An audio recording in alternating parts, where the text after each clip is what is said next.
It's a question by someone anonymous.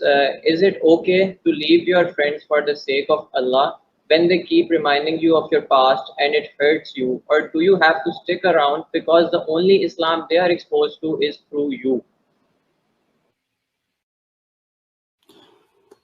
میں آپ کو ایک مثال دیتا ہوں.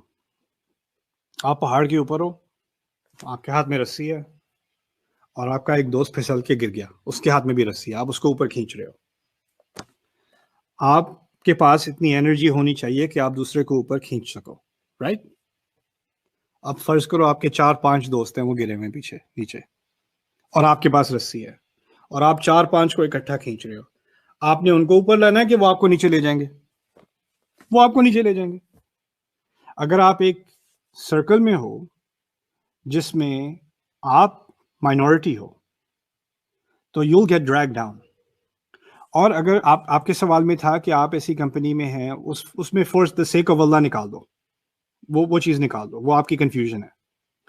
اصل بات یہ ہے کہ اگر آپ ایسی کمپنی میں ہیں جس میں وہ آپ کو شرمندہ کرتے ہیں آپ کی غلطیوں کی وجہ سے, تو آپ کو جو شرمندہ کر رہا ہے اس کو الگ الگ لے جا کے اس سے ایک آنیسٹ کانورسیشن کرنی چاہیے. یار تم جب یہ بات کرتے ہو مجھے ہرٹ کرتی ہے, پلیز نہ کیا کرو, اٹ ریئلی ہرٹس می.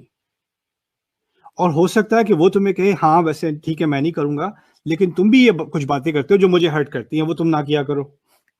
اگر آپ کو کسی بات سے تکلیف ہو رہی ہے تو ہو سکتا ہے آپ ریئلائز نہیں کرتے کہ آپ بھی کچھ ایسی باتیں کر رہے ہیں جس سے کسی اور کو تکلیف ہوتی ہے.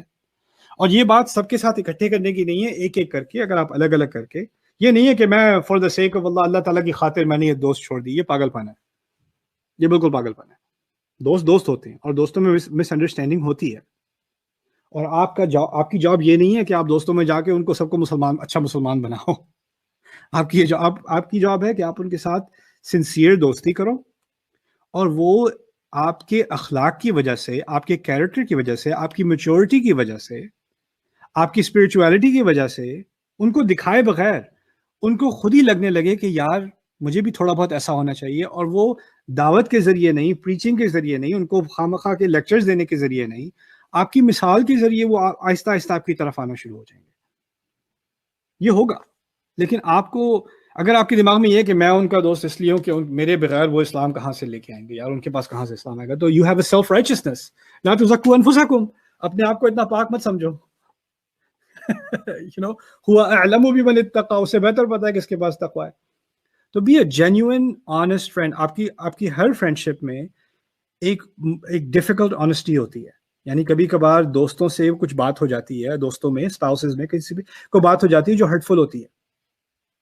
اصل طریقہ یہ ہے کہ اندر رکھنے کے بجائے, اور یا سب کے سامنے غلط موقع پر بات کرنے کے بجائے الگ سے کر کے, دیکھو یہ بات ہوئی تھی, اس نے مجھے ہرٹ کیا تھا, میں تو کچھ بھی نہ کہوں, میں تو واک اوے کر دوں, لیکن میں چاہتا ہوں کہ ہم اس چیز کو ایڈریس کر رہے ہیں. And we move on, we address it and we move on. How do I move on from this? And how do we move on from this together? That's a real relationship. And real relationships have difficult conversations. If you keep walking away from difficult conversations, you'll never have any relationships in your life. Not any real ones anyway.